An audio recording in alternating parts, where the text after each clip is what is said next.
Ngasi tao lamjingba kami tao kita aru dia hetan kita kita jauh loy mana ekaikhumnaba itu kalau nana mungkin lagi sumba mana orang berthawak apa mungkin mayam dah ini thawak piaba wahi mayama hajirin mayam tu nanti apa na kau dana ini dah khusus apa jauh loy moina sepanjang mana bagi orang tu apa dah kami ni sih hanya dengan dengan tao sini ini hajiri nanti tao lamjingba lagi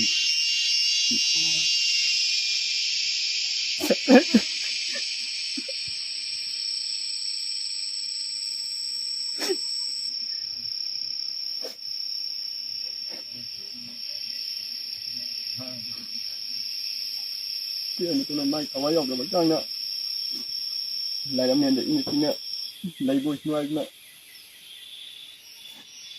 so yang pun tak tahu ni je.